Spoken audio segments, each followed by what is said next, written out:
Hi, welcome to CarAndMechanical. Today I'm going to take you through my Android Eonon Head unit. So I'm going to give you an overview of how I've got it set up and how I use it. So as we started the video, I put the key in the ignition and we're letting the head unit start up.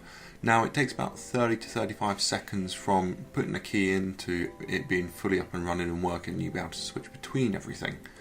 So what I'm going to do in this video, I'm going to take you through some of the apps that I use, some of the specific things that I've got set up, and some of the ways in which I use this hands-free, because in the UK, if you get caught using your mobile phone, it's 6 points on your licence, and also there's the risk of using your phone, being distracted, having an accident, etc. So the stock music player is fine. I'm not 100% keen on the layout, and I'll be switching over to power amp, but with the head unit I need to do some bits and pieces to make it pick up the USB sticks in power amp itself. Now certain things you can use in this, if you're stationary or you've got passengers, you're not looking at yourself, you've got YouTube in there. So I'm just showing you how this loads up, and I'm going to load up a friend's channel. I'm going to have a look at some of his videos quickly. But I'm just going to show you how it scrolls through the videos, how it searches, and that it works as you'd expect for Android. Daihatsu oil change. So you can use voice recognition, voice recognition to search for things. And this is Initial Dave's channel. I recommend checking it out. He's got a Daihatsu Cure. It's a K car. He's bought this car that was in non-working order with sludgy oil, and he's got it fully back up and running on the road. So can't recommend his videos enough. They're really good. And I'm just sort of scrolling through the channels where I'm showing you that we can sort of switch between things nice and quickly. So at the moment, the way I'm using the head unit, I'm parked up in the driveway and I'm connected to the house's Wi-Fi. So the head unit's got Bluetooth, it's got Wi-Fi, it's got a microphone, which is how I'm able to do the bits like searching for a video. What we're going to go on to next is looking at a few of the other different options we got in the head unit. So I think we're going to go across to Soundcloud. So for driving on the road, I normally either Bluetooth this to my phone and play Soundcloud through my phone, but what I've just recently set up is a mobile hotspot on a spare old mobile phone, and I'm just going to quickly show you that it works fine for listening to podcasts and whatever. So H3H3 for example. Yeah, so I use this with a Bluetooth hotspot at the moment. I've got that with ID Mobile, so I get 2.25 gig for £5 a month. And we've got Talk as well. I've not got that set up because I need a different Bluetooth adapter. Got Netflix too, so I know, say you're at McDonald's or you're parked up and you're on your lunch and you want to catch up on Brooklyn Nine-Nine or Rick and Morty, we can do that as well. And I'm just going to show you how that first bit loads up.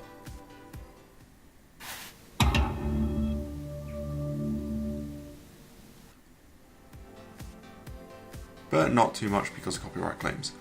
So other things I'm going to show you the EQ. So the way I've got this set up, and this is more specific to the Audi, it's a rear amplified speaker and subwoofer setup, and if you have it left to the middle, the sound doesn't sound balanced, so I pull this to the back a little bit. Other things we're going to go into very quickly is I use the BBC iPlayer for my radio. The main reason for that is my car's aerial with the old stereo worked fine, but with this it doesn't, so where I tend to stream music anyway, that's fine. I use less than 500 meg a month using the radio stuff. And we're going to use the Play Store as well. One thing I actually did in this video, I put Waze on the car. Not had an opportunity to use it yet, but I hear great things. Now I'm going to touch back on the phone stuff a little bit later on, but we've got Waze installed. Again, if you've seen videos of that being used, you know how that works. Just very quickly, I want to show you the head unit at night time. So if you've got no lights on or anything, it doesn't have any backlighting, but if you have your side lights on or your main lights on, then you get the backlight into the head unit. Now you can set that to be whatever colour you want. I've set it to the red Audi scheme. Things are a bit out of focus here because of how I had the camera set up, but you can see the backlighting. I'm going to quickly show you the Bluetooth functionality. This works exactly as you'd expect, and probably if you've used with any Bluetooth equipped car previously. I tend to listen to podcasts at my desk and I like to continue them in the car.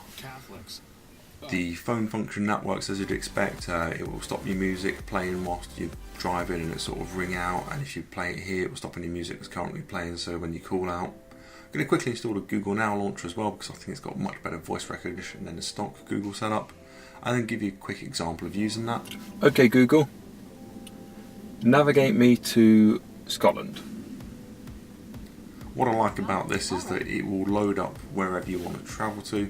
and it will auto load up Google Maps for you. So say you are driving along, you can just go into the launcher, or you can, in theory, you can just say, okay, Google, and if you wanted to, I don't know, go to Scotland like I'm doing here, or if you needed to make a sudden detour, you can tell it exactly where you want to go. It would take over and auto load everything up for you. And the last thing just to cover off is how I get my internet. So I do that if I'm not at home on the Wi-Fi by using my LG G3. It's an old phone that I stick in the glove box connected to a USB connector. I get 2.25 gig of data for £5 a month, and I might switch it over to a 4G dongle at some point. Okay guys, that's it for my quick overview of my Android head unit and how I've got that set up and how I use the internet with it, and you know, I can talk at it to do commands I need it to do. Hope you found this useful if you're looking to buy one yourself, or if you're thinking about ways that you could potentially set one up.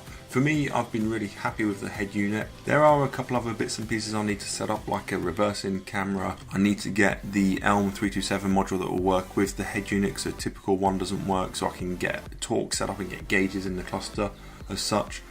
But that's where I'm going to leave this video for now, guys. If you did like this video, if you do have any comments, please like it and leave any comments in the comment section down below. If you'd like to see more videos like this, please subscribe to the channel, and more than anything, thank you for watching.